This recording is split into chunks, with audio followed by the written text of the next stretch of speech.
енді ондық пен екіліктің арасында. То есть ондықтан екілікке именно. Қалай аударамыз? Былай негізі оңай есептеу жолы былай шығарамыз. Так, давайте былай кішкене бір санды алайық та бөлейікші. Может, араларында білмейтіндер бар шығар. Так, 47. 47-ні екілік санау жүйесіне аудару үшін так, екіге бөлеміз. Так, 47 ондық санау жүйесіне, екілік санау жүйесіне. Так, 47-ні екіге бөлеміз.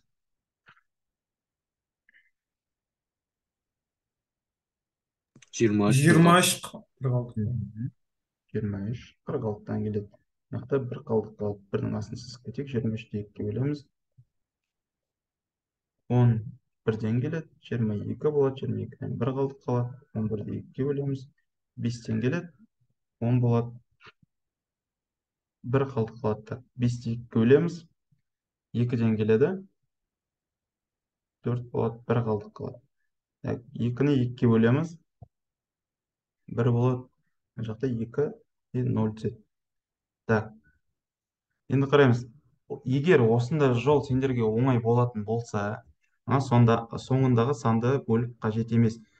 Соңындағы сан екен қалай анықтаймыз? Егер мына соңында қалған санымыз бөліп жатқан санымыздан кіші болатын болса, бұл санды бөліп қажет жоқ, по-любому өзі түседі.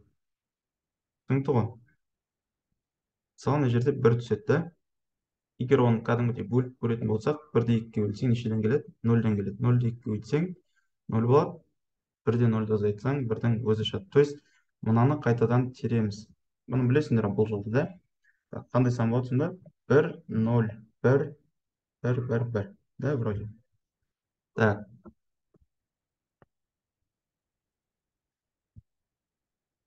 Бұл жолды білесіңдер барлығын, да? Yeah. Yeah. Yeah. Так, красавчик. Молодец.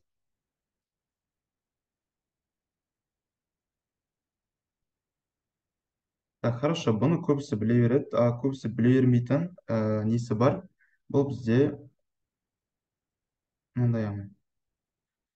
Бұл жерден былай айтқанда ойша жақсы есептейтін болсаңдар, ойша жақсы есептесеңдер, осыны қолдансаңдар болады. 47-ні 2-ге бөлеміз. Ой, мақта 2 емес. Так, 47-ні 2-ге бөлген кезде қалдық қала ма? Қалдық қалады. Яғни нақты сразу 1-ді жазып кетеміз. 47-тен 1-ді азайтып тастаймыз, то есть 46-ны бөлеміз ғой, 47-міз. 46-ны 2-ге бөлеміз. 23. 23-тен келеді. 23-ті 2-ге бөлген кезде қалдық болады. Ол қалдығын мына жаққа жазып кетеміз. Яғни мына жерде 23 емес, уже 22 болады. 22-ні 2-ге бөлеміз, 11 болады. 11. 11-ді 2-ге бөлген кезде қалдық қалады. Қалдығын сразу жазып кетеміз да. Мына жақта 11 емес, 10-ды 2-ге бөлеміз. 10-ды 2-ге бөлген кезде 5 болады. 5-ті 2-ге бөлген кезде қалдық қалады. Қалдығын 1 деп мына шетке қарай жазып аламыз. Так, 4-ті 2-ге бөлеміз, яғни 2 болады. 2-ні 2-ге бөлген кезде 0 қалдық болады. Так, 1 болады и 1-дің өзі түседі. То есть, мынаны былайынан қарай жинаймыз. 1, 0, 1, 1, 1, 1. Түсінікті ма? Yeah.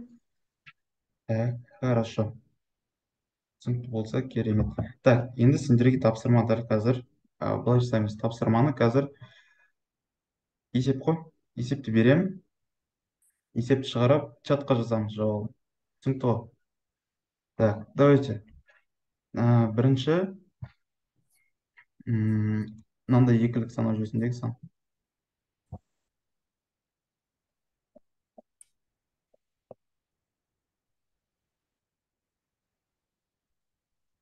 Осыны аласыңдар да, бұл бізде екілік санау жүйесінде. Екілік санау жүйесінен 8-дікке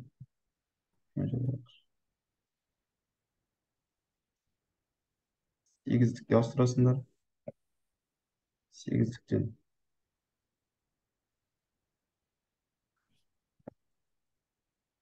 10-дыққа